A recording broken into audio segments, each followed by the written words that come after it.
시청자 여러분 안녕하십니까? KBS 9시 뉴스입니다. 여러분 안녕하십니까? 여러분 안녕하십니까? 여러분 안녕하십니까? 여러분 안녕하십니까? 오늘의 주 뉴스입니다. 뉴스룸을 시작하겠습니다. 조중동 조중동이 계속 이렇게 경영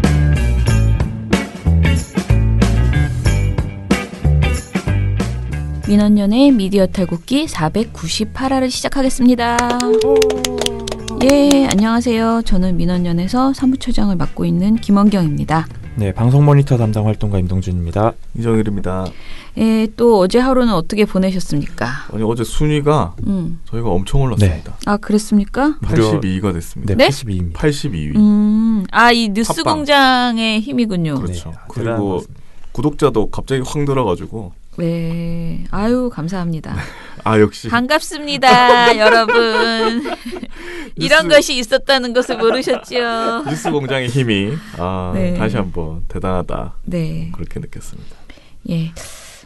들어오셨는데 좀 들을 만한 게 많아야지 될 텐데 말입니다. 네, 그래요. 부담스럽네요. 유튜브도 댓글 많이 달아주셨고 구독자도 늘어나셨고 아, 예. 좋습니다. 네, 감사합니다. 감사합니다. 예, 저는 어제 그 노무현 재단에서 하는 교육을 이제 시작을 했거든요. 많지 않아가지고 제가 처음에 우리는 사실 교육을 시작을 하면 막 최소한 30명, 40명, 뭐 50명 이 정도 와야 폐강 안 하고 진행하거든요. 이거 갑자기 또. 뭐 우리는 좀 그래요. 왜냐면 우리 돈이 없거든. 그래서 강사비 본전을 뽑아야 돼. 그래서 사실은 좀 그게 있어요. 이게 강사비도 안 나오는 교육을 꼭 진행해야 되나 이런 생각이 이제 들었는데 저희는 좀 그런 편이에요. 근데 이제 노무현 재단 그 돈이 강의는 많으니까 거기는. 저희 뭐 제가 보기에 한 15명 정도밖에 신청을 안 했어요. 그래서 제가 이거 취소해야 되는 거 아닌가요? 이렇게 여쭤봤는데 혹시 나한테 미안해서 이거 폐강을 안 시키고 있는 거 아닌가 싶어서 전화했는데 그냥 해야 된다. 하자. 괜찮다. 이 정도면 많이 온 거다. 이렇게 실망하지 않는다. 이렇게 생각하신대요.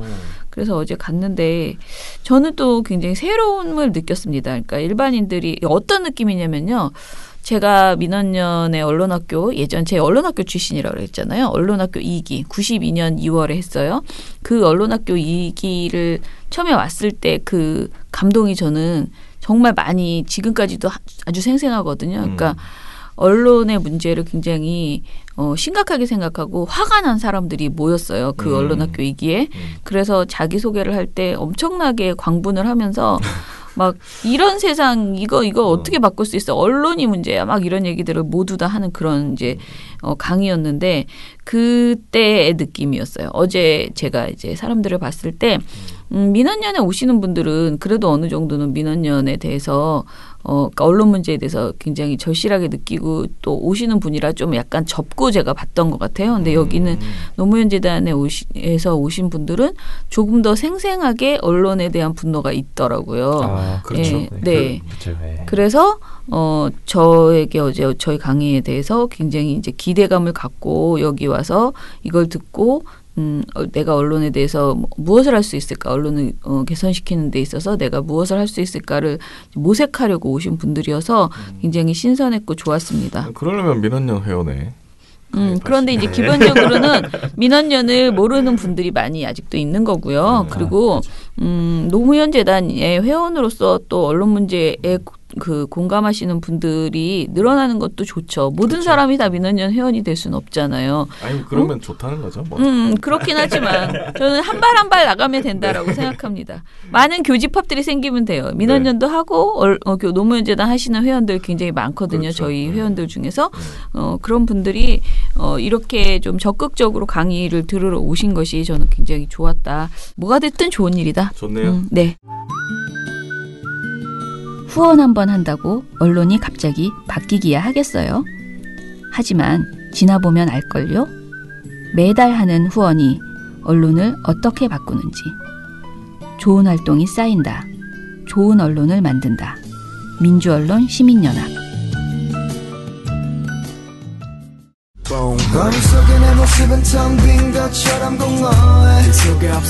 민원연 방송 모니터 공허해 특집. 공허해. 네, 오늘 제가 가지고 온 노래는 위너의 공허해라는 노래입니다. 근데 이거 말 그대로 없어서 공허하다라는 가사가 있는 노래인데요. 네. 사실 공허함을 느끼는 순간이 뭔가 필요한 게 없을 때 뭐 이런 느낌 많이 들잖아요. 특히나 뭐 이번 보고서가 이런 느낌이었습니다. 그래서 이걸 사실 쓰게 된 계기는 제가 인터넷을 좀 찾아보다가 인도 총리가 국내에 방한을 해서 국빈 방한을 해서 대통령과 정상회담을 준비하고 있는데 보도가 없다. 보도가 어디에도 안 나온다. 이런 내용이 있더라고요. 그래서 제가 실제로 이걸 한번 찾아봤어요. 근데 정말 보도가 없더라고요. 아 그래요? 그래서 이거는 왜 보도를 안 할까? 혹시 그러면 다른 내용도 문재인 대통령이나 청와대가 하고 있는 다른 내용은 어떻게 다뤄지고 있나? 이런 부분이 좀 궁금했어요. 그리고 과거에 뭐 5공화국 시절에 땡전 뉴스라는 말이 있었잖아요. 네. 9시 땡치면 전두환씨 나온다. 그렇죠. 이래가지고 땡전 뉴스라는 말도 있었고. 뭐 땡방 그렇죠. 예. 뭐. 박근혜 정부 시절에도 이 박근혜 대통령 뭐만 하면은 막 이거 창조 경제다, 뭐 문화 외교다, 막 이래가지고 했잖아요. 뭐 어디 본 것 가지고도 기사 쓰던데. 그때는 정말 그런 뉴스들이 엄청나게 많았잖아요. 네. 뉴스 틀면 나올 정도로 많았는데 그럼 지금 문재인 정부에서는 어떻게 하고 있을까? 이게 궁금해서 저희가 한번 모니터를 해본 거예요. 네. 그래서 지난 2월 1일부터 24일까지 8개 방송사 저녁 종합 뉴스의 문재인 대통령 그리고 청와대 관련 동향 보도를 모니터 해봤습니다. 근데 사실은 이번 정부에 들어서서 좀 걱정되는 거는 뭐냐면은 대부분의 이제 언론사들이 과거 이명박 박근혜 때 자기네들이 너무 띄워주기 했다는 것을 인정해요. 그리고 특히 KBS, MBC 같은 경우에 정상화가 되면서 과거에 그런 대통령 띄워주기식 보도를 하지 말자라는 그런 걱정을 굉장히 많이 하고 있습니다.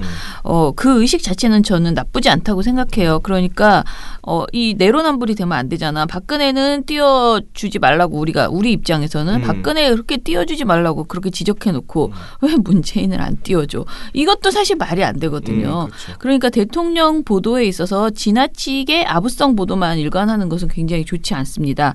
특히 제가 전에 그런 얘기 했어요. 선거 때, 총선 때 굉장히 놀랬던 게 총선 때 이제 박근혜 대통령의 그 일거수일투족을 얼마나 많이 우리가 보도하고 있는지를 모니터를 하는 과정에서 그렇다면 노무현 정부 당시에는 대통령 보도를 어떻게 했던가를 이제 뭘 하다가 찾게 됐는데 네. 그 대통령이 굉장히 중요한 발언을 했는데요. 그 발언이 KBS에서 그때 당시에 노무현 정부 당시에 KBS에서 단신으로만 보도가 됐더라고요. 그래서 그거를 이제 저희가 막 그런 관련된 발언을 막 찾다가 노무현 대통령 당시에는 진짜 대통령 보도가 다 뒤에 있었네. 이게 중심에 뜨지도 않고요. 리포트도 안 되고요. 그냥 네. 단신으로 막 뒤에 있어요. 제일 뒤에 시간 채우려고 하는. 그러니까 채우려고는 아니지만 오늘 간단하게 그냥 치는 거야. 오늘 어디 갔습니다. 뭐 했습니다. 뭐 누굴 만났습니다. 이러고 그냥 끝나버리는 거예요. 그런 경우들이 되게 잦더라고요. 네. 그런데 박근혜 대통령은 무슨 뮤지컬을 구경을 갔네. 영화 보러 간 것도. 맞습니다. 뭘 했네. 누굴 만났네. 이게 다 메인의 앞부분에 배치되고 그것의 의미를 엄청나게 부각하고 이런 보도들이 계속 나오고 있었어요. 그래서 그때 우리가 지적을 했습니다. 그런 문제를. 특히 선거 시기에 박근혜 대통령이 막 돌아다니면서 선거운동 하는 거 이런 것들에 대해서 막 지적을 했어. 선거운동 아니고 그냥 뭐. 그건 선거운동이야 나는. 지역 선거운동 방문, 한 거지. 지역 방문인데 자꾸 시장 이상하게. 가가지고 선거 시기에. 자기가 미는 사람이 나오는 그런 지역에 가가지고 괜히 시장 한번 방문하고 이거는 명백한 선거운동이에요. 선거운동 밀어주려고 나간 거죠. 근데 그쪽에서는 그냥 뭐 경제 시찰? 그렇죠. 뭐 이런 왜 식으로. 시찰하고 돌아다니냐고 지역 선거 방문 때. 정도였다. 예. 뭐 이렇게. 근데 아무튼 그런 보도들이 굉장히 많았어요. 그런데 거꾸로 이제 정권이 바뀌었습니다. 정권이 바뀌고 언론인들은 그렇게 하지 말라고 우리가 비판해 왔었어요. 그렇다면 이제 와서 대통령 동향 보도는 어떻게 돼야 되는가 이런 고민이 우리도 있고 언론인한테는 더 절실하게 있겠죠. 그런데 저희가 이 문재인 정부 시작해서 계속 몇 번을 이런 비슷한 이야기를 했는데요. 대통령 동향 보도를 안 하는 건 좋다. 적게 하는 것도 좋다. 그런데 해야 될 건 좀 해야 되는 거 아니냐. 중요한 건 해야죠. 예. 그런데 그건 아닌 것 같아. 지금 이상한 것 같아라고 우리가 계속 이야기를 해왔거든요. 이제 그런 측면에서는 이번 이 모니터 결과를 보면은 일단 대통령 띄워주기 보도가 없어진 건 사실이다. 뭐 그 정도만 우리가 좀 확인할 수 있었고요. 네. 나머지는 아까 우리 제목이 뭐 허무해라고 했잖아요. 네. 근데 진짜 공허해. 진짜 공허한 거예요. 하나만한 보도만 있을 뿐 좀 이렇게 포인트가 되는 보도 있잖아. 대통령이 하는 동정 중에서 의미 있는 동정은 자세히 보도를 하고 그리고 의미 있거나 또는 오히려 비판해야 될 동정도 있을 거 아니에요. 그럼 저는 물어서 그거를 보도도 할 수 있는 것이 언론이라고 생각하거든요. 비판도 안 하고 찬양도 안 하고 그냥 무관심해. 근데 무관심이 과연 국민에게 옳은가? 저는 그게 국민의 알 권리 장면에서 청와대가 무엇을 하고 있고 대통령이 무엇을 하고 있는지 전 자세히 알려주면서 찬양하라는 게 아니고 그 정보를 전해줘야 된다고 생각하거든요. 근데 이 부분이 진짜 너무 심각하게 요즘 빠져 있었구나라는 생각이 드는 보고서였어요. 네. 자, 일단은 저희가 모니터 양부터 그러니까 그 보도량부터 보죠. 네, 일단 먼저 문재인 정부의 보도량을 한번 말씀드려 보겠습니다. 저희가 2월 1일부터 24일까지 이제 모니터를 해봤는데 가장 많이 보도한 방송사가 좀 의외의 방송사였어요. 의외? 네, 이건 맞추시기 힘들 겁니다. 그래요? 네. 의외. MBN. 절반의 정답입니다. 비슷한데? 네. 머리가 뭐죠? 좋은데? 네. 의외라고 하니까. 네. 근데 공동 1등이었어요. 이것까지 맞추시면 진짜? 네, PD님의 감을 인정하도록 하겠습니다. 그래요? SBS. 네, 다음에 인정하는 것으로 하고요. 네, 정답은 MBN과 YTN이었습니다. 네, 두 방송사가 24일간 14.5건을 보도했는데요. 독특한 게 YTN 같은 경우는 저희가 누차 말씀을 드리지만 저희 모니터 대상 프로그램인 뉴스큐가 공휴일에는 방송을 하지 않아요. 그래서 이 타 방송사보다 보도 일수가 적습니다. 그래서 그러네요. YTN 같은 경우는 13일이었어요. 모니터 대상 기간이. 그런데 14.5건이 나온 거고요.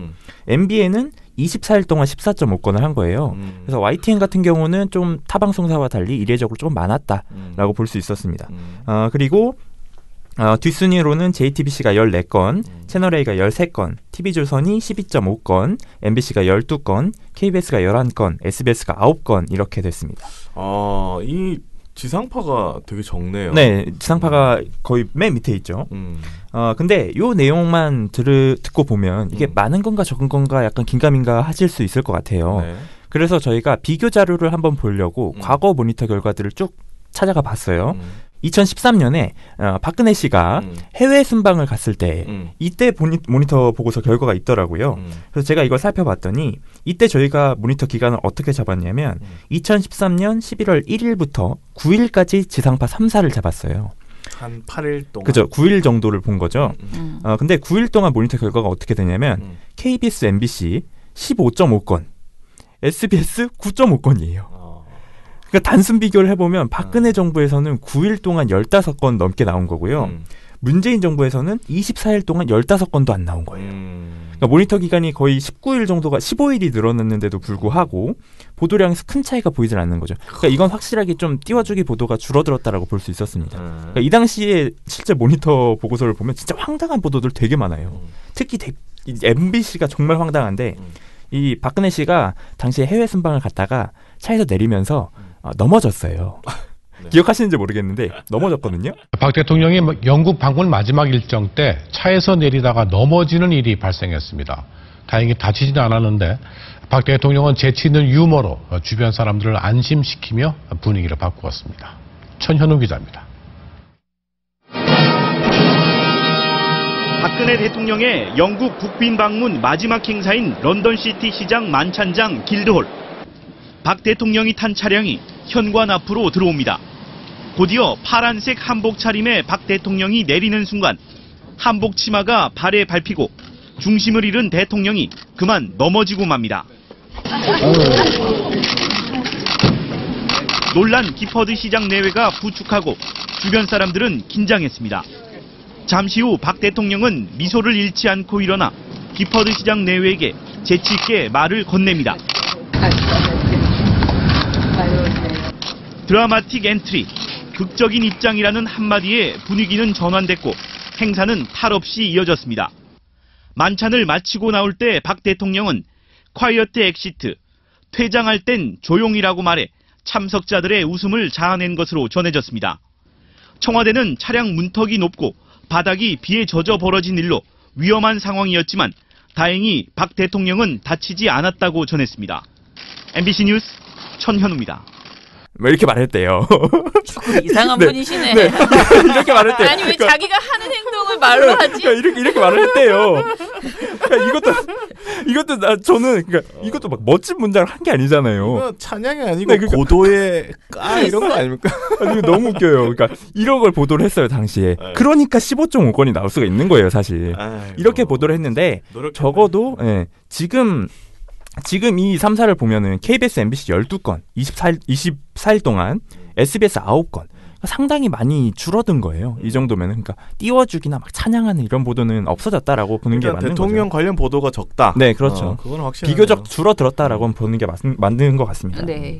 그리고 이제 보니까 이제 그때는 유럽 순방이 있었단 말이에요. 네. 박근혜 대통령 유럽 순방이어서 저희가 이제 너무 많이 보도하니까 순방하면 옷 갈아입는 거 계속 보여주고 막 난리가 아니었잖아요. 근데 옷 갈아입는 거 보고 다 문화 외교다 막 이런 식으로 그러니까. 했어요. 그랬는데 지금 이 상황은 2월 1일에서 24일까지는 이제 길긴 하지만 외국 순방은 없었잖아요. 그렇지만 아까 말한 인도 총리나 뭐 이런 사람들이 막 한국에 오고 여러 가지 일들이 있었어요. 그러니까 뭐 완전 단순 비교하기는 굉장히 어렵지만 지금 상황은 띄워주기 보도는 별로 없는 것 같다라고 보이고요. 그런데 이제 단신이 많은 거는 좀 확실히 그러니까 단신이 늘어난 건 사실인 것 같아요. 왜냐면은 우리가 아까 뭐 노무현 정부 때 보면은 대통령 보도가 단신으로 많이 갔었다 이렇게 얘기했잖아요. 네. 그런데 지금도 단신들이 꽤 이제 있는 것으로 보입니다. 한번 얘기해 주세요. 네, 그래서 이걸 저희가 리포트 보도와 단신 보도로 또 나눠봤어요. 네. 전체 119개 보도 중에서 약 72.3%인 86개가 리포트 보도였어요. 네네. 그리고 단신 보도가 33개였습니다. 네네. 그래서 요거는 27.7%였어요. 근데 요 방송사들 중에서 대체적으로 다 리포트 보도가 굉장히 많았는데 한 방송사가 단신 보도가 더 많았습니다. 그 YTN이었는데요. YTN 같은 경우는 단신 보도 비율이 61.9%였어요. 그래서 타 방송사는 거의 리포트 보도가 60%대인데 YTN은 특이하게 단신 보도가 60%대인 좀 독특한 방송사였다고 볼 수 있었습니다. YTN의 특징이 좀 그런 것 같아요. 그러니까 간단하게라도 다 전해준다라고 생각하고. 네, 주로 뭐 대통령이 한 발언 이런 뭐 연설 이런 거를 또 짧게 보여주는 보도들이 YTN에 굉장히 많았기 때문에 그런 영향이 좀 있었다고 볼 수 있었습니다. 네. 이번 모니터 기간 안에 김용균 씨 그 유족과 대통령의 면담이 있었습니다. 이 관련 내용 어떻게 보도했는지 좀 전해주세요. 네, 저희가 판단하기에는 이 내용이 가장 중요했다. 이 기간 안에서 그렇게 판단을 했는데 사실 문재인 대통령이 좀 장기간 만나지 않은 것은 사실입니다. 왜냐하면 12월 달에 사고가 있었는데 유족을 2월 달에 면담을 한 거니까 거의 2달 가까이가 걸린 거잖아요. 근데 요 유족의 면담이 결정이 된 게 13일이었어요. 근데 13일에 보도를 낸 방송사가 딱 한 군데였습니다. JTBC밖에 없었고요. 그리고 18일까지 이 면담이 진행된 당일 그리고 면담이 진행된 후까지 살펴봤는데 관련 보도를 낸 방송사가 4곳밖에 없었습니다. 그러니까 JTBC를 빼면 3곳만 있는 거예요. 그곳이 어디냐? 지상파 3사죠. 그렇죠. 그러니까 지상파 3사하고 JTBC만 이 사안을 다룬 거예요. 진짜 황당한 일입니다. 아니 뉴스 채널에서도 안 다뤘어요? 안 다룬 거예요. 야. 저는 그러니까 YTN 같은 경우가 가장 이해가 안 가는데 18일 당일에 이 보도가 없었다라는 거 YTN이 조금 놓친 부분이 분명히 있다라는 게 보이더라고요. YTN하고 연합뉴스는 하루 종일 뉴스만 하는데. 그렇죠. 예. 근데 YTN이 이걸 왜 보도 안 했는지 모르겠습니다. 그러니까 TV조선하고 채널A 같은 경우는 저희가 지난번 모니터 때도 말씀드렸지만 애초에 이 사안에 관심을 두려고 하는 방송사가 아니었어요. 노동 관련 별로 뭐. 그렇죠. 그래서 이 방송사들은 나쁜 짓을 하지만 그럴만하다, 그랬을 것 같다라는 생각이 드는데 예상이 되죠. YTN 같은 경우는 뭐 유족을 인터뷰한 경우도 있었고, 그러게. 네, 그나마 정말 관심을 보여왔던 방송사 중에 하나였는데 이걸 보도하지 않았다는 게 일단 실망스러웠고요.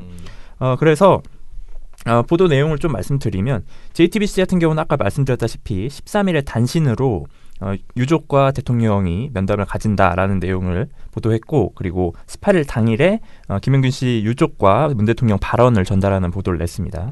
그리고 KBS, SBS는 면담이 이뤄진 18일 당일에 관련 보도 단신으로 냈고요. MBC 같은 경우는 리포트로 구성을 하면서 유족하고 면담이 진행되기 전에 이 사고가 일어났을 때부터 면담이 진행되기까지의 과정, 그리고 면담 동안 나온 발언들, 이런 내용들을 리포트로 담았습니다. 근데 이 면담이 끝나고 나서 김용균 씨 어머니 김미숙 씨가 한 발언이 있어요. 그 기자회견을 하면서 무슨 얘기를 했냐면 언론도 성심성의껏 어렵고 힘든 상황을 다 알려주셔서 감사드린다. 앞으로도 어려움을 해결하는데 언론이 함께해 주길 부탁드린다. 이렇게 말을 하셨어요. 근데 이 4개 방송사만 지금 보도를 하고 나머지 4개 방송사는 유족이 이렇게 지속적인 취재를 해달라, 끝까지 관심을 가져달라, 재발 방지 대책 이런 거 마련할 때까지 지켜봐달라, 보도해달라 했는데도 당일에 면담한 것도 지금 보도를 안 한 거예요. 그러니까 이거는 본인들이 한번 스스로 돌아봐야 됩니다. 도대체 이 제대로 된 보도 양상인가? 이 사안에 대해서 정말 끝까지 지켜나가는 게 가장 중요한데 그걸 하고 있었나? 돌아봐야 됩니다. 그러니까 저는 이 보도 이전에 아까 제가 말씀드린 또 오해를 하실 것 같은데, 왜냐하면 저희가 전에 그 이용마 기자 이야기하면서 대통령 동정 얘기하면서 김용균 씨 유족을 안 만난 상태에서 이제 그렇게 만나니까 많은 사람들이 그런 부분에 대해서 좀 아쉬워하는 그런 댓글들이 이제 SNS 댓글들이 많이 있었다라는 얘기를 했었잖아요. 근데 그것은 저는 그렇게 생각해요. 대통령이 그냥 무조건 안 만나는 게 아니고 어떤 사안이 좀 해결되고, 그러니까 대통령은 그냥 만나서 위로만 하는 것이 역할이 아니고 일의 내용으로 보여줘야지 된다라고 문재인 대통령은 생각하신 것 같아요. 그래서 김용균 씨 어머니를 그냥 만나기 싫어서 안 만나고, 마치 그 청와대가 예전 박근혜가 세월호 유족을 안 만나려고 뻗치게 하는 그런 수준의 내용이 그죠. 아니었다는 거죠. 일을 추진하고 있었다는 거죠. 그러면 그 일의 내용, 예를 들어서 김용균법을 통과시키기 위해서 조국 수석을 내보냈잖아요. 그렇죠. 사실은 내보내지 않아야지 되고 내보낼 필요가 없는 그런 사안이었음에도 불구하고 자유한국당에서 그야말로 우기니까 김용균법을 통과시키기 위해서 할 수 있다면 나가라라고 했죠. 예, 그래서 내보냈잖아요. 그런 식의 작업들을 계속 하고 있다라는 것을 보여주고, 그 어떤 일의 내용을 보여주고, 대통령이 왜 지금 이거를 만나지 않고 있는지에 대해서 좀 전해줄 필요도 저는 있었다고 생각을 하거든요. 근데 언론이 그런저런, 그러니까 모든 것을 그냥 투명하게라기보다는 그냥 그 상황을 알려줘야 되는 거지. 지금 자유한국당은 어떻게 하고 있고, 김용균법에 대해서 누가 반대를 하고 있는지, 그것을 어떻게 지금 대하고 있는지, 이런 것들을 얘기하면서 그 과정에서 대통령이 왜 김용균 씨 유족을 지금 빨리 안 만나고 있는지를 이야기를 했으면 저는 굉장히 필요한 보도였다라고 생각을 해요. 그게 대통령을 심지어 그 결론적으로 비판하는 느낌으로 가더라도 국민이 알아야죠. 더 압박해야 되죠. 그런데 그 부분을 제대로 보도하지 않아 놓고 지금 마지막에 결론은 만나는 날이었는데, 이제는 정말 만났는데 만난 날 TV조선 채널A, MBN 다 보도를 안 했다는 게 너무나 황당하다는 거죠. 그리고 그 이용마 기자를 만났을 때 비판 여론이 뭐 있었다라고 하잖아요. 네네. 근데 그것도 정확히 말하면 언론이 충분히 보도할 수 있었어요. 네네. JTBC 보면 이미 13일에 18일에 만나기로 했다라고 보도한 거잖아요. 그러니까 이 내용이 제대로 알려졌으면 17일에 이용마 기자를 만난 게 문제가 될 리가 없어요. 그렇죠. 왜냐하면 다음 날 이미 김용균 씨 유족과 면담이 예정돼 있는 거 아니까 사람들이. 네. 근데 그게 제대로 전달이 안 되니까 그런 오해가 생긴 거죠. 네. 그래서 요 사안에 대해서는 그래서 이 4개 방송사 TV조선, 채널A, MBN, YTN 보도 안 한 게 굉장히 실망스러웠다라고 할 수 있었습니다. 네. 자, 그러면은 이제 정상회담, 우리가 계속 얘기하는, 원래 정상회담 때문에 하려고 했다라고 했는데요. 이 기간 동안에 한 오스트리아 정상회담이 있었고 한 인도 정상회담이 있었어요. 그런데 보도는 뭐 거의 안 했다. 그냥 안 한 거다라고 생각하는데 전 한 보도가 더 이상하다고 생각합니다. 그런가요? 그렇죠. 아니, 한 게 기가 막히거든. 네. 자, 일단은 진행해 봅시다. 예. 네. 일단 이 한 인도 정상회담 같은 경우는 그래도 인터넷에서 여론이 좀 있었어요. 그러니까 이런 인도 지금 총리가 왔는데 누구도 보도를 제대로 안 한다, 이런 비판 여론이 있었기 때문에 저도 찾아보게 된 거고. 근데 제가 이걸 찾아보다가 저도 찾아보면서 기가 막혔어요. 정상회담이 한 번이 아니더라고요. 아, 그래요? 네, 이미 인도 총리가 오기 전에 오스트리아의 세바스티안 쿠르츠 총리가 이미 왔다 갔어요. 2월 14일에 이미 왔다가 정상회담까지 하고 갔어요. 이낙연 총리 만나고 문재인 대통령 만나고 다 만나고 간 거예요. 근데 이거를 8개 방송사가 정말 단 한 건도 보도를 안 했습니다. 세상에. 당연히 모를 수밖에 없죠, 저희가. 오스트리아랑은 별로 중요한 일이 하나도 없다고 생각하나 봐. 근데 이게 보도를 하려면 보도를 할 수 있었어요. 왜냐하면 이 오스트리아 총리가 방한을 한 게 19년 만이라고 하더라고요. 그리고 이 총리가 당선된 이후에는 처음으로 방한을 하는 거예요. 그리고 이 총리에 대해서 하다못해 가십성으로라도 다룰 수 있는 게 지금 이 총리가 거의 30대 중반입니다. 그러니까 당선 당시에는 30대 초반이었어요. 31살인가에 당선이 됐다고 하더라고요. 그러니까 뭐 다루려면 다룰 수 있는 소재긴 했어요. 근데 아무도 관심을 가지지 않았다는 거죠. 네. 그리고 반대로 인도 정상회담, 한 인도 정상회담 같은 경우는 MBN, YTN을 제외한 6개 방송사가 보도를 했습니다. 그중에서 KBS, SBS는 단신으로 보도를 했고요. 나머지 방송사들은 이제 리포트로 보도를 냈는데 요거 같은 경우는 보도를 된 이유가 있어요. 두 정상이 합의문을 발표를 했어요. 그리고 문재인 대통령과 이 인도의 모디 총리가 원전 건설 이 얘기를 하면서 구체적인 합의안을 썼기 때문에 원전 건설 나오면 또 무슨 얘기가 나오겠습니까? 탈원전 얘기가 나오죠. 그런 식으로 해서 보도를 구성을 했어요. 대부분의 방송사가. 근데 독특한 방송사가 한 곳이 있었어요. 어디였느냐? 안타깝게도 이번에는 TV조선보다 친구인 채널A가 빛났습니다. 네. 채널A가 좀 독특했는데 채널A 보도 제목이 이거예요. 나마스카르 이재용 정의선 배석. 나마스카르는 인사말이고요. 네, 인사말이고요. 나마스카르가 나온 뒤에 갑자기 대기업 총수가 나옵니다. 정상회담이라면서. 네, 그렇죠. 정상회담이죠. 우리 대통령은 어디 가고. 그래서 채널A가 이 포인트를 맞춘 곳은 대기업 총수들이 배석했다. 모디 총리와 저녁 식사를 했습니다. 오늘 국빈 오찬에는 이재용 삼성전자 부회장과 정의선 현대차 수석 부회장을 초대했습니다. 삼성전자와 현대차가 인도 시장에서 활약하고 있는 점이 고려된 겁니다. 모디 총리는 지난해 문 대통령 이 부회장과 함께 인도 노이다 삼성전자 제2공장 준공식에 참석한 인연이 있습니다. 최근 청와대 방문이 잦은 이 부회장은 오찬 시작 전 주한 인도 대사와 3분가량 이야기를 나누기도 했습니다. 여기에 초점을 맞춘 거예요. 물론 타 방송사도 이걸 다루면서 이 내용을 언급하긴 합니다. 대기업 총수들이 와서 인도에 실제로 삼성이 공장을 짓고 있고 삼성이 투자를 하려고 하는 지역이기 때문에 시장으로 노리고 있는 곳이기 때문에 뭐 배석을 했다 이런 내용이 나오는데 아니 말할 수도 있죠. 언급할 수 있다고 봐요.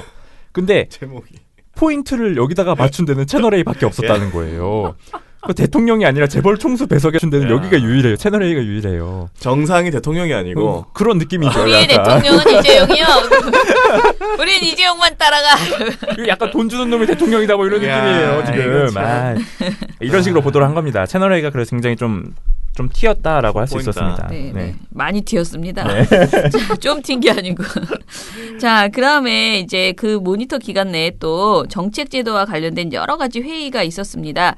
근데 뭐 이런 회의를 우리가 다 봐야 돼라고 생각하실 수 있는데요. 좀 시대를 한 2, 3년 전으로 거슬리면요. 박근혜 대통령이 뭔 회의만 하면요.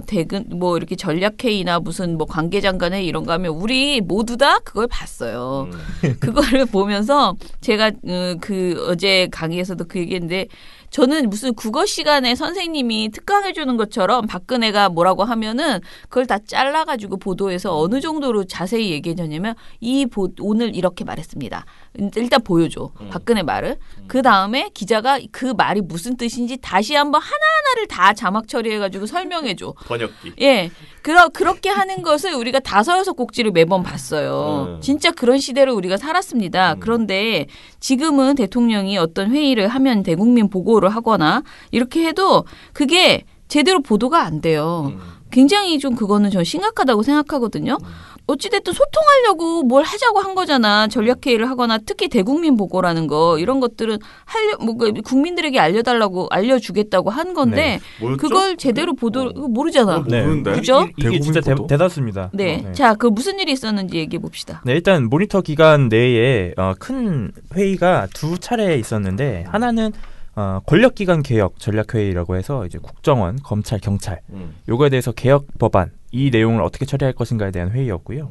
하나는 포용국가 사회정책 대국민 보고였어요. 그래서 이제 문재인 정부가 향후 추구하는 국가가 포용국가인데 요거에 대해서 구체적으로 어떤 방안을 담을 것인지에 대해서 대국민 보고를 한 겁니다. 근데 두 사안에 대해서 보도 양상이 약간 달라요. 일단 권력기관 개혁 전략회의 같은 경우에는 8개 방송사가 모두 보도했습니다. 요건 약간 민감한 내용이잖아요. 요거 같은 경우는 이미 이슈가 되었던 뭐 검경 수사권 조정 요 내용이 들어가 있기 때문에 일단 뭐 들어갈 수밖에 없는 이슈였어요. 그러니까 보도할 수밖에 없는 이슈였어요. 네. 근데 반대로 포용국가 사회정책 대국민 보고 같은 경우는 보도한 방송사가 3곳밖에 안 돼요. 3곳이 TV조선, MBN, YTN이었어요. 그러니까 이렇게 3곳밖에 보도를 안 한 거예요.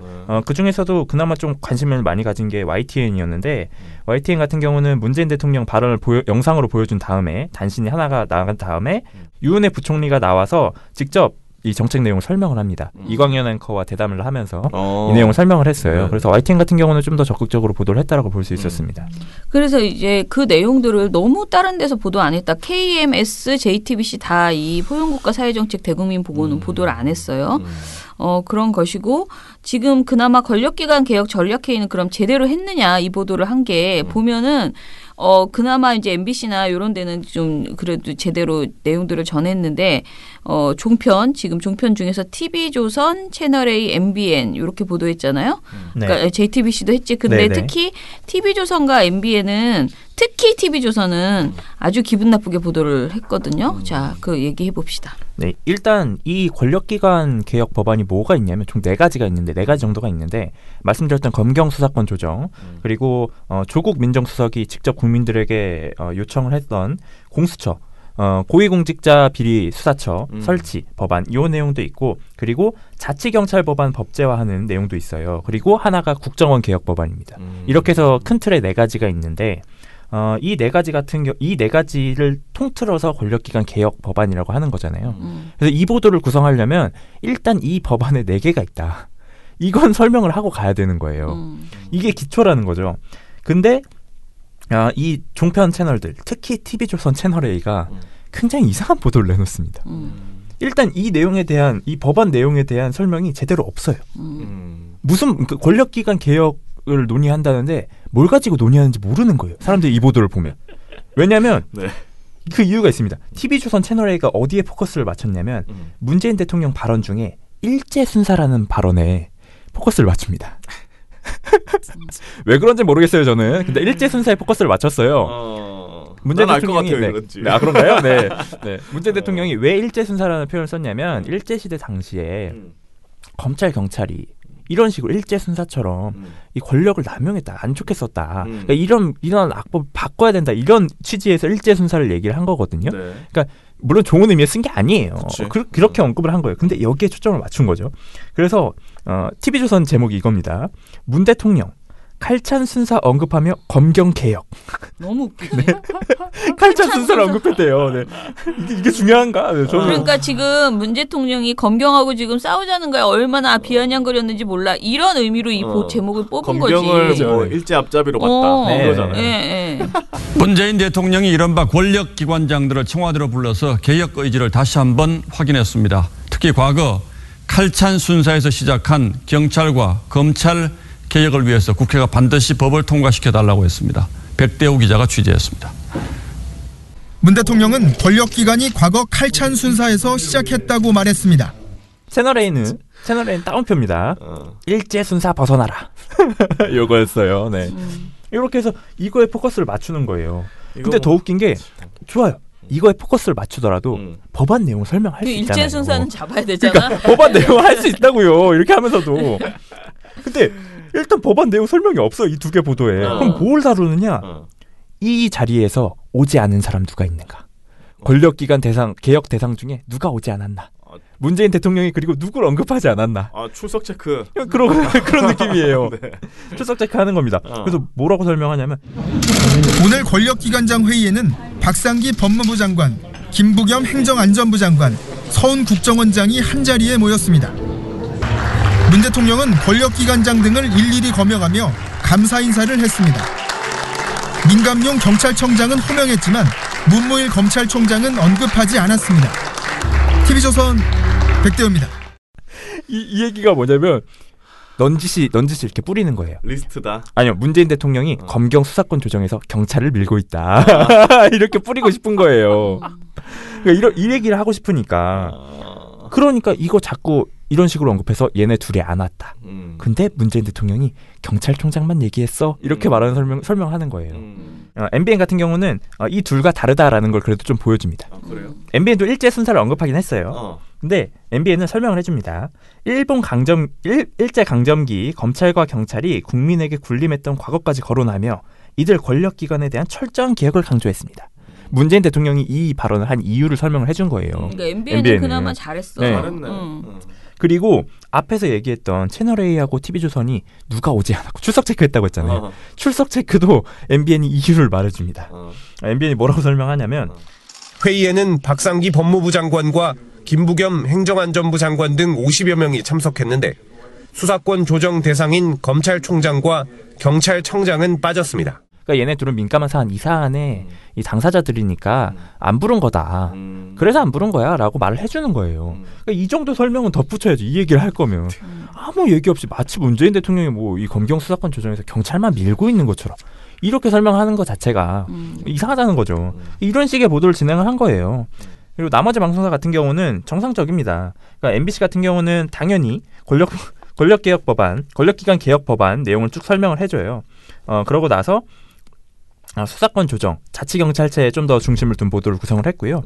KBS 같은 경우도, KBS, YTN 같은 경우도 이 검경 수사권 조정에 좀 집중된 보도를 했습니다. YTN은 특히나 문재인 대통령 또 발언을 보여준 다음에 이 TMI라고 YTN 박석원 앵커가 진행하는 약간 코너가 있어요. 좀 더 뭐 깊이 들어가는 사안을 설명하는 코너인데 여기서 검경 수사권 조정에 대해서 다룹니다. 그래서 나머지 방송사 같은 경우는 전체를 다 설명하고 초점을 하나에 맞추는 보도였는데 TV조선 채널A 같은 경우에는 아무것도 설명하지 않고 초점을 이상한 데 맞추는 보도였다. 이렇게 볼 수 있었습니다. 그러니까 그냥 대통령에 대한 부정적인 인식만 주고 끝난 거예요. 그 일이 진짜 그 일이 무슨 일인지도 얘기해 주지 않고 그렇게 끝나버린 거지. 자, 그러면은 소상공인 자영업자 간담회도 있었고요. 혁신 벤처기업인 간담회도 있었고요. 시장 군수 구청장 간담회도 있었고 종교 지도자 간담회도 있었습니다. 대통령 바빠요. 네, 바쁩니다. 네. 이거를 이 네 가지 건에 대해서 간담회가 있었는데 이것도 보도량의 차이가 있어요. 자영업자 소상공인 간담회만 제대로 보도했어요. 왜 그랬을까요? 생각해봐. 이거 또 최저시급? 그렇지. 요거 불만이 많았다. 요 사람들이 대통령한테 지금 엄청 징징거렸다. 이 얘기를 안 하면 안 되거든. 그래서 요거는 다 보도를 했어. 그런데 이제 MBN하고 YTN은 안 했네요. 네. 근데 어찌됐든 TV조선과 채널A 보도했습니다. 또 예상을 빗나가지 않고 이 둘은 그 최저임금 불만 아주 중요하게 보도했습니다. 신이 나죠. 네, 요거 좀 얘기해 주세요. 네, 그래서 일단 뭐 보도량부터 말씀드리면 자영업자 소상공인 간담회 같은 경우는 MBN, YTN 제외한 6개 방송사가 보도를 했어요. 그리고 나머지 사안들에 대해서는 혁신벤처기업인 간담회 같은 경우는 TV조선 채널A 그리고 YTN만 보도를 했고요. 특이한 점이 여기서는 TV조선 채널A가 또 불만만 전달을 합니다. 정부의 지원책이 있을 때마다 시장 경제를 왜곡시키는 것은 아닌가 우려한다. 주 52시간 정책이 성장 기업의 규제가 된다. 이런 불만이 나왔다. 이걸 전달을 한 거예요. 일단 대통령 동정 보도 중에서 불만이 있는 건 보도를 한다. 네, 그렇죠. 그렇게 보면 되겠습니다. 근데 YTN 같은 경우는 약간 결이 달랐어요. YTN은 문재인 대통령 발언을 영상으로 보여준 보도였습니다. 그래서 약간 달랐고 그리고 시장 군수구청장, 전국의 시장 군수구청장을 다 초청해서 간담회를 했는데 이 내용은 SBS만 보도를 했어요. 근데 SBS는 이 간담회 중에서도 문재인 대통령이 예비 타당성 조사 면제에 관련돼서 발언한 거 그것만 또 단신으로 보도를 했습니다. 그리고 종교 지도자 간담회 요건 또 8개 방송사가 보도가 하나도 없어요. 아무도 보도하지 않았습니다. 뭐 종교 방송에서 했겠죠? 뭐 그랬을 수도 있는데요. 요것도 뭐 나름 다루려면 다룰 수 있었어요. 미디어오늘 같은 경우는 이 간담회에 한기총만 빠졌다. 왜 빠졌는가? 요 지점을 뭐 보도를 하긴 했거든요. 그러니까 뭐 그 이유도 물론 있었습니다. 청와대 같은 경우는 뭐 평화 지도자 모임 뭐 거기에 없었다 한기총이. 그래서 부르지 않은 것이다. 뭐 이렇게 해명을 했고요. 그래서 그 내용을 다루려면 다룰 수 있었는데 어쨌거나 8개 방송사 보도가 없었습니다. 그리고 저희가 주요하게 살펴본 것은 문제의 자영업자 소상공인 간담회였어요. 네. 그러니까 이거 뭐 문제라고 할 수는 없지만 주요하게 보도된 그걸 살펴봤더니 정말 예상대로 하는 겁니다. 비판 발언들이 계속 나오죠. 근데 이거는 실제로 비판 발언이 많았어요. 네. 현장에서 비판 발언이 엄청나게 나온 건 사실입니다.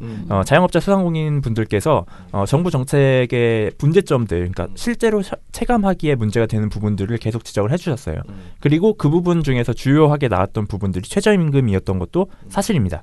그래서 문재인 대통령 같은 경우도 자영업과 소상공인들의 형편은 아직 어렵다. 근데 최저임금의 인상도 설상가상으로 어려움을 가중시킨 측면도 있었을 거라고 생각한다. 라면서 미안하다라는 얘기를 했어요. 그러니까 문재인 대통령도 일부 이 부분에 대해서 인정을 한 거죠. 그런데 중요한 부분이 문재인 대통령이 추가로 언급을 한 것이 최저임금 인상은 하지만 가야 하는 방향이 맞고 가야 될 길이다. 이렇게 얘기를 하면서 대신에 이 해결책으로 최저임금 인상안을 결정할 때 자영업자 소상공인들의 목소리가 반영될 수 있도록 하겠다. 이러면서 인상안을 개정하면서 어떻게 바꿔보겠다라는 대책을 얘기를 한 거죠. 이렇게 해서 이 간담회가 진행이 됐는데 문제는 이걸 보도하는 방송사 중에 골라서 이 내용 세 단계가 있잖아요. 불만, 그리고 문재인 대통령의 반응과 방향, 정책의 방향, 그리고 문재인 대통령이 말한 대책. 근데 골라서 보도한다는 거죠. 세 개 중에. 예상이 되시죠? 불만만 하겠네. 그렇죠. 그래서 TV조선 채널A를 먼저 말씀드리면 이 두 방송사의 공통점이 뭐냐면 문재인 대통령 불만과 문재인 대통령의 의지, 정책 기조 유지에 대한 의지는 나옵니다. 그런데 최저임금 인상 과정을 개편하겠다라는 해결책은 나오지 않아요. 등장하지가 않습니다. 그래서 TV조선이 계속 강조를 하죠. 뭐 현장에서 이제 최저임금 동결해달라는 요구가 나왔다. 그리고 뭐 이 TV조선은 굉장히 웃겼던 게 별도의 맥락도 없이 작년 12월 문재인 대통령 발언을 끌고 오거든요. 문재인 대통령이 작년 12월에 최저임금 지금 같은 속도로 이렇게 뭐 나갈 수 있는 것인지, 안 그러면 무슨 정말로 이렇게 좀 조절을 충분히 해야 또 되는 것인지, 이 발언을 끌고 와요. 근데 이게 제가 너무 궁금해서 찾아봤어요. 근데 문재인 대통령이 이걸 왜 했냐면 고용노동부 업무 감사를 하다가 이제 고용노동부 직원들을 격려하기 위해서 간 건데, 고용노동부 직원들이 최저임금의 실질적인 당사자들이잖아요. 이 업무 실무자잖아요. 네. 실무자한테 물어본 거예요. 어떤 최저임금 인상이 지금 적절하다고 보느냐, 현장 반응이 어떻느냐, 솔직하게 말해달라.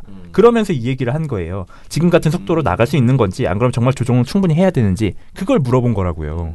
근데 이런 맥락도 없어요. 그냥 쑥 끼워 넣는 거예요. 그래서 이걸 쑥 끼워 넣어서 이 보도를 보면은 마치 문재인 대통령이 작년 12월에는 뭐 인상하고 조정하고 멈출 것처럼 하더니 지금 자영업자 소상공인 간담회에서는 다른 말 하네?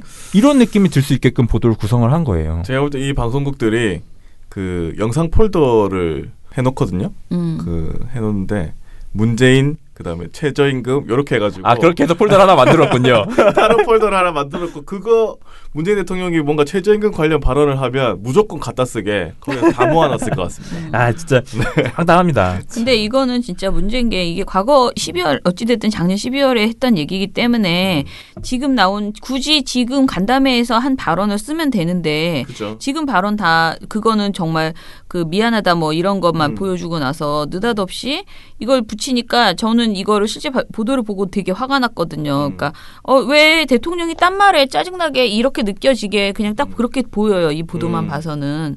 그래서 TV조선 보도가 제일 나빠요. 다른 데는 뭐 조금 안 할 수도 있고 뭐 어떤 거 넣고 빼고 이런 거는 그나마 이해를 하겠는데, 이거는 왜곡을 발생시키잖아요. 지금 이 보도는. 그리고 이 TV조선이 정말 나쁜 건 뭐냐면, 현장에서 이 소상공인 자영업자분들이 최저임금만 얘기한 게 아니에요. 무슨 얘기를 했냐면, 일자리 안정자금 같은 거를 신청하고 싶어도 4대 보험 부담 때문에 못한다. 그러니까 이 4대 보험 다 넣지 말고 한 2대 보험 정도만 어떻게 바꿔달라, 바꾸는 정책이라고 생각해달라, 이런 얘기도 하셨고요. 정부가 추진하는 제로페이는 전통시장을 찾는 분들한테는 스마트폰이 없어서 폴더폰이니까 못한다. 이런 부분도 고려해서 정책 방향을 고려해달라, 이런 얘기도 하셨어요. 이 불만만 나온 게 아니에요. 여러 가지 불만이 나왔는데, 타 방송사, TV조선을 제외한 보도한 5개 방송사는 이 내용 다 얘기합니다. 이걸 자세하게 설명은 안 해도 당사자들이 발언한 내용들은 다 보여준다고요. 혹은 설명을 해주거나. TV조선만 이 내용이 없어요. TV조선은 어떻게 설명을 하냐면요, 문재인 대통령이 이거에 관련해서 발언한 거 가지고 설명을 해요. 문재인 대통령이 카드 수수료 인하나 일자리 안정자금 지원 등 보완 조치가 국회 입법 사항이라 최저임금 인상과 속도가 맞춰지지 않고 있다, 이렇게 발언했거든요. 그러니까 이것도 최저임금을 뭐 어떻게 문재인 대통령이 막 방어하려는 듯한 뉘앙스가 풍기잖아요. 그런 데에서 설명한 거예요. 그러니까 제대로 짚지도 않은 거예요. 그러니까 마치 그러니까 TV조선 보도만 보면 마치 여기서 나온 모든 문제가 최저임금이고, 문재인 대통령이 작년 12월에 했던 얘기랑 다른 얘기를 하고 있고, 그러니까 정부의 말이 바뀌고 있고, 대책은 제대로 나오지도 않고, 그러니까 굉장히 문재인 상황인 것처럼 비춰지는 거예요. 결국 또 그냥 정부가 못하고 있다. 그렇죠. 이게 굉장히 나쁜 보도였습니다. 자, 그러면은 우리 마지막으로 한 가지만 합시다. 이 기간 안에 탁현민이 사임을 했습니다. 그래서 이 탁현민 자문위원에 대한 보도가 어디에서 했을까? 이건 좀 궁금하잖아요. 요것만 한번 얘기를 하고 마무리해 봅시다. 네. 이 기간 안에 탁현민 전 행정관 현 자문위원 관련해서 일이 두 가지가 있었죠. 일단 사표를 냈고요. 물론 이건 사표된 거는 지난 1월이었어요. 네. 그런데 2월 21일에 청와대가 다시 불렀습니다. 그런데 다시 부른 게 행정관으로 부른 게 아니고 대통령 행사기획 자문위원으로 위촉을 했어요. 그래서 이거 같은 경우는 무보수 명예직이거든요. 그렇게 해서 청와대로 다시 돌아오게 된 거예요. 네. 근데 이 내용을 누가 보도를 했느냐? TV조선 했을 거고, 네. 채널A도 했을 거고, 네. MBC도 했을 거고. 네. MBC는 왜? 왜냐면 네. MBC가 옛날에 첫눈 보도를 하면서 어제 서울에 첫눈이 왔죠. 야당은 기다렸다는 듯이 탁현민 청와대 선임 행정관의 사퇴를 요구했습니다. 눈이 오면 탁 행정관을 놓아주겠다고 했던 임종석 대통령 비서실장의 말 때문인데요. 네. 네, 어쨌거나 네, PD님의 감은 다시 한번 다음에 믿는 것으로 하고요. 네. TV조선만 맞췄습니다. 네, TV조선 맞추셨습니다. 네, TV조선 맞추셨는데 정답은 한 곳이 더 있었어요. JTBC였습니다. 그래서 JTBC 같은 경우는 비하인드 뉴스, 여러분들 뭐 많이 아시는 비하인드 뉴스 주말에 이 정치계 주말에도 하고 평일에도 하지만 이 정치권의 소소한 소식들, 이슈가 되는 좀 재밌는 소식들을 가지고 오는 코너죠. 그래서 여기서 다뤘고요. TV조선 같은 경우는 굉장히 적극적으로 다뤘습니다. 일단 소식이 알려진 당일에 보도를 낸 방송사가 TV조선밖에 없어요. 당일부터 아니 탁현민이 돌아와 이래가지고 보도를 낸 거죠. 당일이 21일이었는데 이때 TV조선 단신으로 이 사임 24일 만에 자문위원으로 복귀한다. 요걸 갖다가 단신으로 보도를 했어요.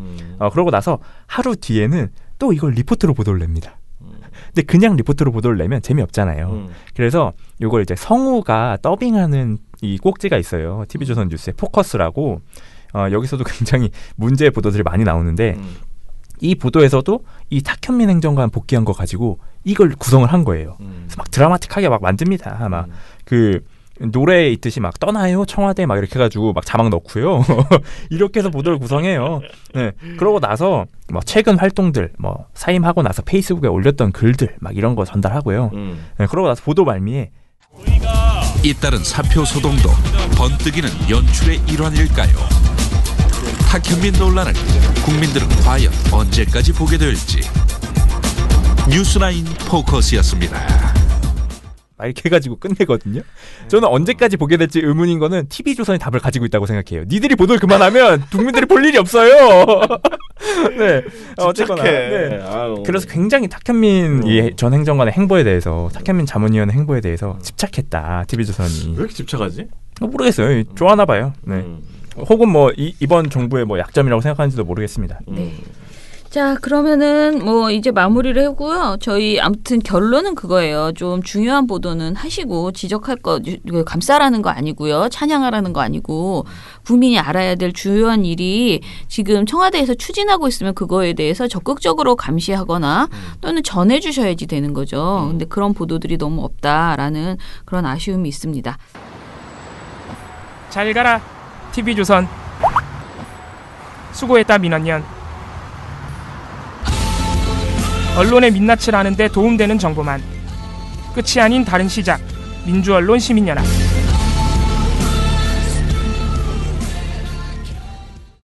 너무 많아서 댓글이 많아요. 네, 몇 개만 볼게요. 팟빵 댓글이 너무 많아가지고.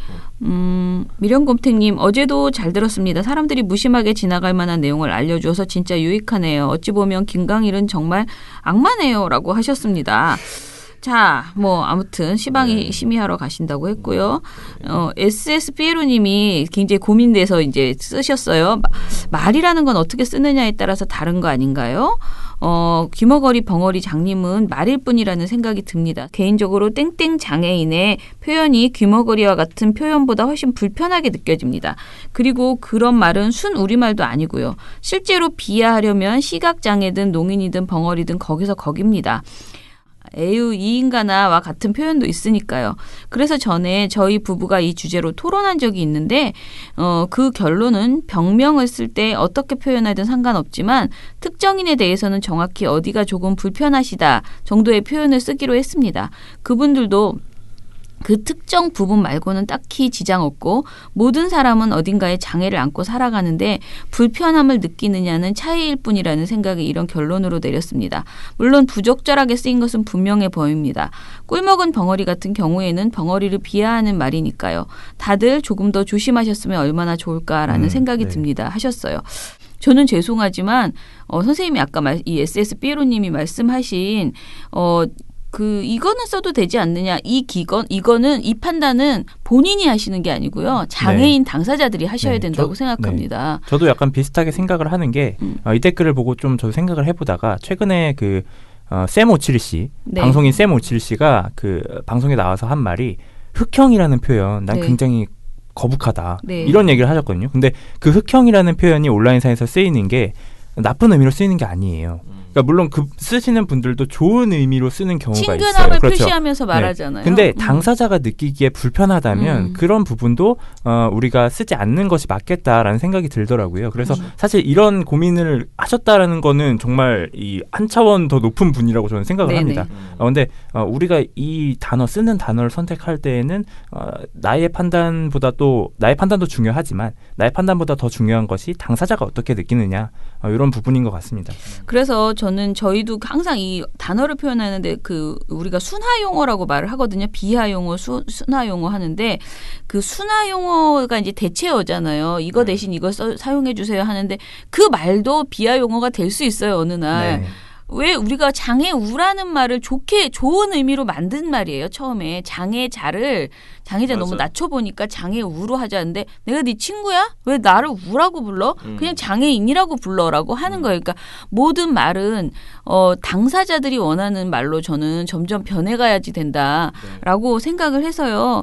그냥 조금 마음을 덜고요. 그래? 그렇게 싫으면 듣기 싫다고 하면 바꾸지라고 하고 우리가 말을 바꿔나가는 게 저는 좋다라고 생각을 합니다. 그래서 말이라는 건 살아있는 거기 때문에요. 이렇게 하라고 강제로 막 한다고 해서 또 되지도 않아요. 지금 나오는 이 신조어 줄임말 이런 거 하지 말자라고 하지만 그걸 우리가 강제로 막기는 굉장히 어렵습니다.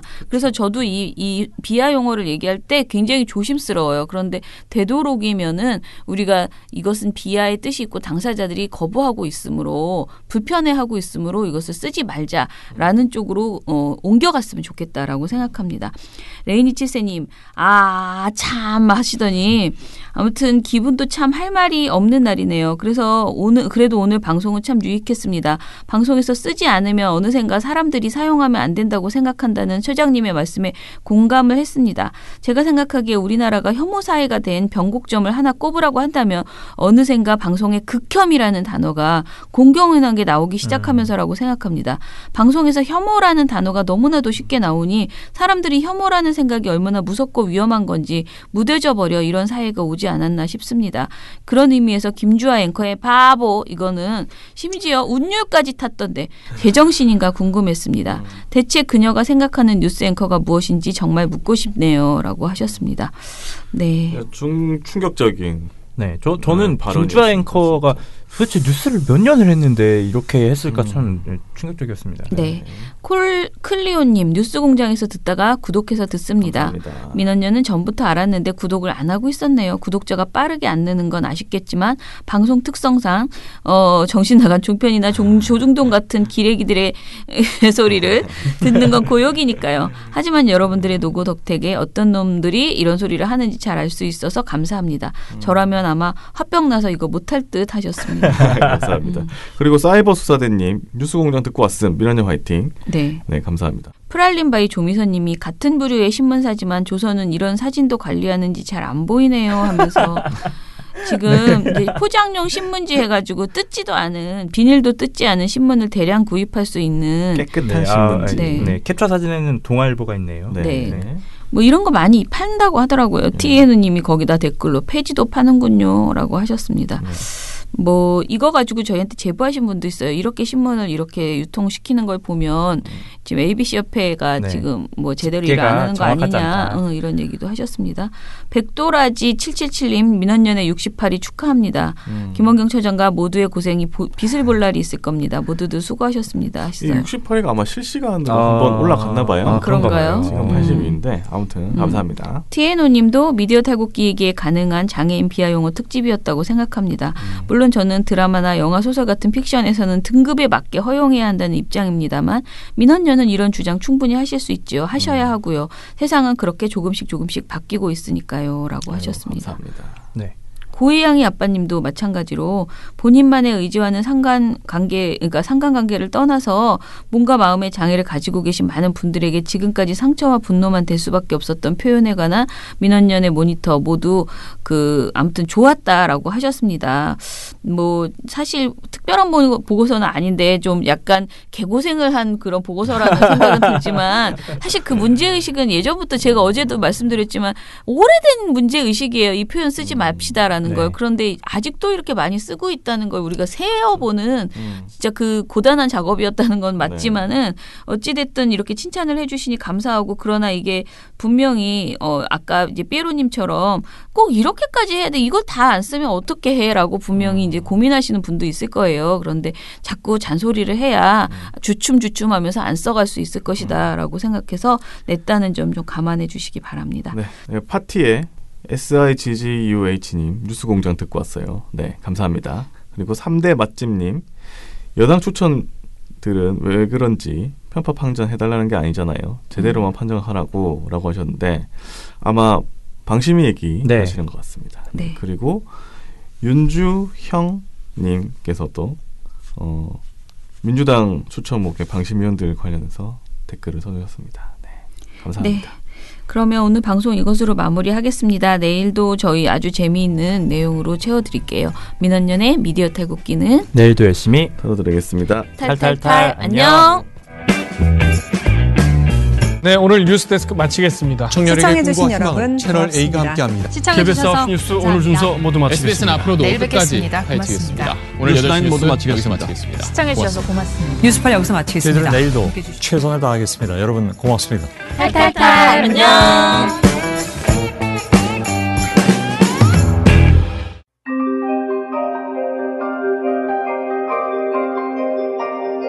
옛날에 가입했어야 했다. 옛날에 가입했으면 언론에 대해서 더 많이 알았을 텐데. 지금이 중요하지 않을까? 지금 이 광고를 듣고 있는 동안에도 지금은 옛날이 되고 있다. 민주언론 시민연합.